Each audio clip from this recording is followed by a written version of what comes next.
Alors voilà, l'application se lance à partir d'un fichier Excel.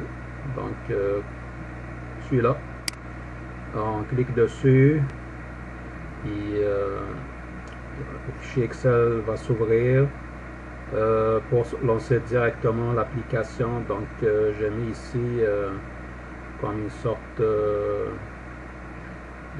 fenêtre là pour cliquer dessus pour lancer automatiquement l'application. Une fois que l'application est lancée, donc je l'ai codé avec du Visual Basic.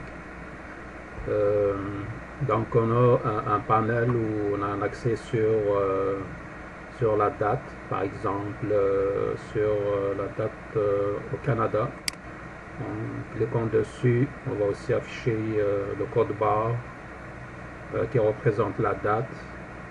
Ensuite, le GMT, la date sur Greenwich.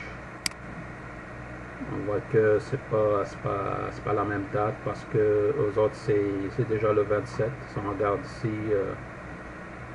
l'heure qui est ici, puis rajouter 5 heures. Donc j'ai mis une sorte de code, de ligne de code automatique pour calculer les différences de temps et quand est-ce que la journée est changée là-bas.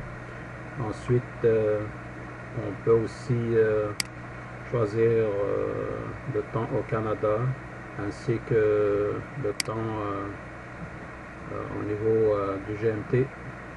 On voit aussi que il y a un décalage de 5 heures. Le code barre, je me suis arrangé aussi qu'il y a un rafraîchissement, que à chaque seconde, il est toujours mis à jour automatiquement pour éviter que quelqu'un il va rentrer une heure, puis 2-3 heures après, il va scanner, il va prendre la même heure. Mais si le logiciel, il va mettre à jour automatiquement l'heure, la date, puis à chaque seconde. Comme on voit ici, le code barre, ici ce qu'on voit c'est plus la partie seconde qui varie. Mais sinon, dans une heure, c'est tout le code barre au complet qui change, ainsi qu'avec les minutes. Donc en gros, c'est ça l'application. Je fais aussi de la sorte, quand je ferme l'application, c'est tout le fichier Excel aussi qui va se fermer.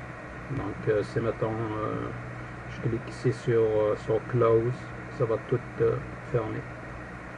Et je me suis arrangé aussi que même si on clique sur Canadian Time, il va avoir toujours, par exemple si je clique ici sur GMT Time, il va avoir toujours le Canadian Time à côté qui va s'afficher continuellement. Donc voilà, si ça vous intéresse.